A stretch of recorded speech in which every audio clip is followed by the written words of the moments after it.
ఈ అవకాశం ఇచ్చినటువంటి మొదటిగా దేవాతి దేవునికి వందనాలండి.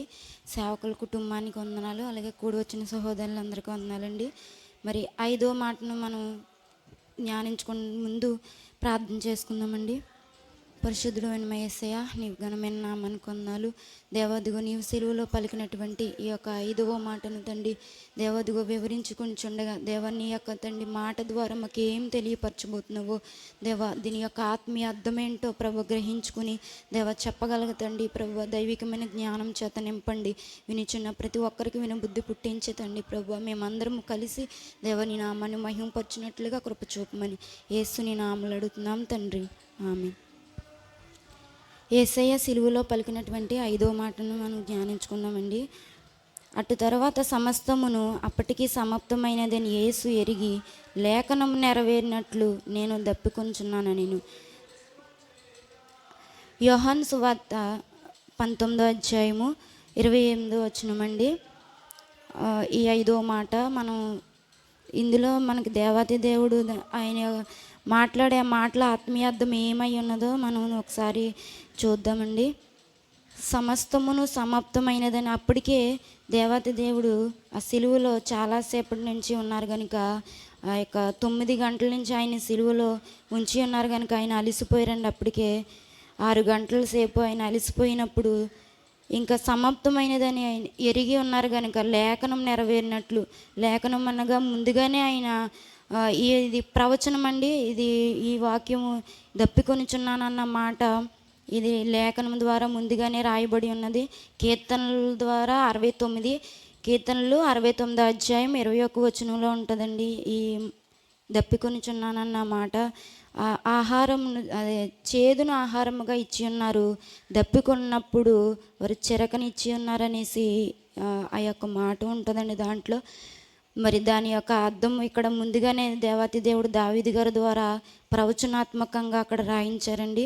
మరి అదే ఇక్కడ ఈ లేఖనం నెరవేర్చబడుతుంది సిలువలో. మరి ఆయన దప్పుకొంచున్నాడు అంటే దేవాతి దేవుడు శారీరాత్మకంగా ఆయన ఈ భూమి మీదకి వచ్చి ఉన్నారు కనుక మరి ఆయన అలసిపోయారు కనుక ఆయనకి దప్పిక ఉండొచ్చు. కానీ ఇది ఆ దప్పిక అయితే కాదండి.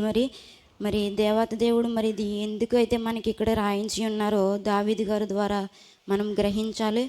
మరి దేవాతి దేవుడు దప్పికొనడం అంటే మరి అది చాలా లోతైన ఆత్మీయ అర్థం అండి. మరి ఆయనే మోషే నాయకత్వంలో ఇశ్రాయేల్ ప్రజలకి బండ నుంచి నీళ్ళు ఇచ్చిన దేవుడు, మరి ఆయన జీవజలాలను ఇచ్చిన దేవుడు ఆయన ఎందుకు దప్పికొంటున్నారు అనేది ఇక్కడ మరి మన కోసం ఎందుకు రాయించబడి ఉన్నది.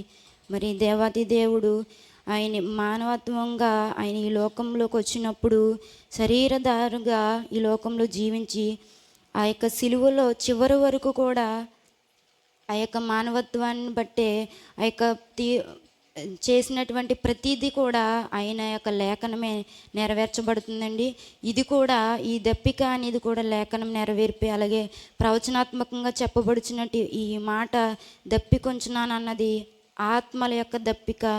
ఈయన ఇంకనూ దప్పికొన్నాననేసి ఈయన చెప్పుచున్నారండి. ఈయన ఇంకా సమాప్తం అవుతుంది, ఇంకా చివరి గడియ రాబోచున్నదని ఆయన ఎరిగి నేను దప్పికొంచున్నాను అనేసి అన్నారండి. మరి ఇంకా చాలా ఆత్మలు రక్షించబడాలనేది ఆయన యొక్క ఉద్దేశము. మరి ఈయన యొక్క దప్పిక తీర్చాలంటే మనం ఏం చేయాలి అనేది మనం నేర్చుకోవాలి. నశించిపోతున్నటువంటి ఆత్మల కొరకు మనం ప్రార్థన చేయాలండి.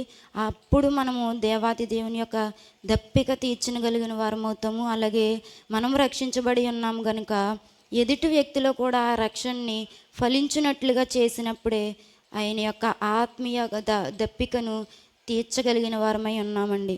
ఎందుకంటే ఈయన నీటి కొరకు లేదంటే శరీరం యొక్క దప్పిక కొరకు అయితే మాట్లాడలేదండి.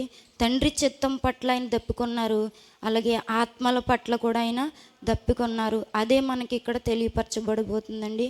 మరి మనము కూడా ఆయన యొక్క లేఖనమును మరి గుర్తెరిగి మనము కూడా ఆయన కొరకు ఏదైతే చేయాలని దేవుడు ఈ యొక్క లేఖనం ద్వారా తెలియపరుస్తున్నారో మనం కూడా అది చెయ్యాలండి. ఈ లోకంలో మరి ఆయన కొరకు అనేకమైన ఆత్మలను సిద్ధపరచాలి. అలాగే మన ప్రవక్తను బట్టి కూడా మన యొక్క సత్క్రియలను బట్టి కూడా ఆయన దప్పికను తీర్చగలము. శ్రేష్టమైన భక్తిని ఆయనకి ఇచ్చినప్పుడు కూడా మనం ఆయన దప్పికను తీర్చగలమండి. అలాగే ఇక్కడ ఆయన దప్పుకున్నప్పుడు ఇక్కడ చేదు చిరకనిచ్చారనేసి రాయబడి ఉన్నదండి. మరి చేదు అనగా మరి ఇంకా మరి ఆయన ఎన్ని చేసినప్పటికీ కూడా నిజముగానే ఈ లోకం ఆయనకి చేదు చిరకనే ఇస్తుందండి. ఆయన దప్పికను తీర్చేవారు ఇంకా ఎవరు కూడా ముందుకు రావట్లేదు. ఇంకా చేదుని ఆయనకి చిరకగా ఇస్తున్నారు. మరి ఆయన కొరకు మరి ప్రతి ఒక్కరూ కూడా మరి ఏదైతే ఆయన చెయ్యాలని ఇక్కడ లేఖనం ద్వారా మనకి తెలియపరిచి ఉన్నారో మనం అది చెయ్యాలని దేవుడు మనకి తెలియపరుస్తున్న మాటను బట్టి మనం కూడా అట్టి రీతిగా నడుచుకోవాలనే ఉద్దేశంతో మరి ఈ మాట తెలియపరిచారండి. అలాగే ఇక్కడ దేవాతి దేవుణ్ణి బళ్ళెముతో పక్కన పొడిచినటువంటి శతాధిపతి ఉన్నాడండి. ఆయన రోమా యొక్క శతాధిపతి, శిలువ శిక్షణ అమలు చేసినటువంటి శతాధిపతి అండి. ఈయన కూడా ఇక్కడ మారు మనసు పొందారండి. ఎందుకంటే ఆయన్ని ప్రక్కలో ఆ యొక్క బళ్ళెంతో పొడిచినప్పుడు ఆయన ప్రక్క నుంచి కారినటువంటి నీళ్లు అలాగే రక్తము ద్వారా ఆయన శతాధిపతి అప్పటికే అంధత్వం కలిగిన వాడు, ఒక కన్ను తనకి సరిగా కనిపించదండి. మరి అయినప్పటికీ ఈ యొక్క దైవ కుమారుడు ఎవరు తెలియక ఆ యొక్క శతాధిపతి ఈ దేవాతి దేవునికి ఈ యొక్క శిలువ శిక్షణ అమలు చేసి ఉన్నారు. మరి ఎప్పుడైతే ఆయన్ని ఈ దేవుని కుమారుడిగా తెలుసుకున్నారంటే మరి ఈ ఈటి ద్వారా ఆయన ప్రక్కన పొడిచినప్పుడు రక్తము నీళ్లు కారినప్పుడు అది చిమ్మి తన కన్ను మీద పడిందండి. అది పడినప్పుడు తన కన్ను స్వస్థత పడింది. అప్పుడు నిజముగా ఆయన దేవుని కుమారుడని గ్రహించి అక్కడ స్వస్థత పొందిన దాన్ని బట్టి తన మనోనేత్రాలు తెరవబడి దేవుని చూశాడు. అప్పుడు అక్కడే తక్షణమే తను మోకరించి నిజముగా ఆయన దేవుని కుమారుడే అని మోకరించి ఆయన్ని స్తుతించాడండి. మరి ఇక్కడ శతాధిపతి కూడా మారు మనసు పొందాడు. ముందుగా చూసినటువంటి దొంగల్లో ఎలాగైతే ఒక వ్యక్తి దేవాతి దేవుణ్ణి గుర్తెరిగి ఆ యొక్క పరదేశిని పొందుకున్నాడో ఇక్కడ శతాధిపతి కూడా ఆయన కొరకు హతసాక్షిగా జీవించాడండి. ఈయన కూడా ఆయన కొరకు సువార్త చేశారు. మరి ఆయన కొంతవరకు అయినా ఆయన దప్పికను తీర్చగలిగాడు. మరి ఆ శతాధిపతి ఆ యొక్క ఈటి ద్వారా పడవడం వల్ల ఆయన స్వస్థపరిచిన ఆ స్వస్థతను బట్టి అతను మనోనేత్రం తెరవబడి ఆయన్ని దేవుని కుమారుడని నీతిమంతుడని తను గ్రహించుకున్నాడు.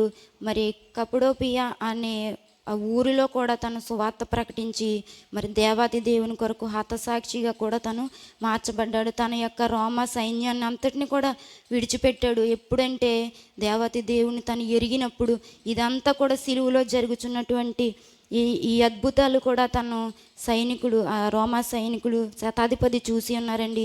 అప్పటి వరకు కూడా ఆ శతాధిపతికి తెలీదు తను ఏమి చేస్తున్నాడో. ముందుగా పలికిన మాటను బట్టి వీరేమి చేయించినారు వీరెరుగరు అన్న మాటను బట్టి ఆ శతాధిపతికి ఆ శిలువ శిక్షను అమలు చేస్తున్నప్పుడు ఆయన దేవుని కుమారుడని మరి నీతిమంతుడని తను ముందు గ్రహించలేదు. కానీ తన స్వస్థత పొందినప్పుడు తను మారు మనసు పొందినప్పుడు దేవుని వైపుకు చూసినప్పుడు తను నిజముగా దేవుని కుమారుడని గ్రహించి నీతిమంతుడని గ్రహించి దేవాతి దేవుని వైపు తిరిగి సువార్తను ప్రకటించారండి.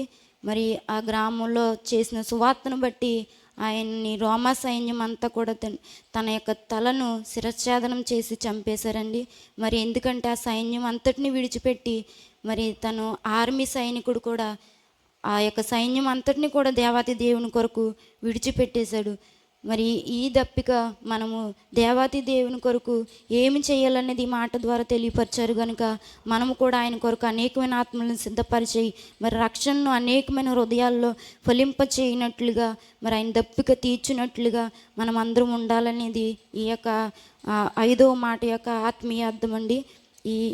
ఈ మాటను దేవుడు వినికుల్లో దీవించునుగాక. ప్రార్థన చేస్తుందండి. పరలోకమందున్న మా దేవానికి స్తోత్రములు. ఈ యొక్క 5వ మాట ద్వారా తండ్రి మీరు మాకు తెలియపరిచినటువంటి ఈ యొక్క ఆత్మల యొక్క దప్పిక కొరకు మీరు మాతో మాట్లాడి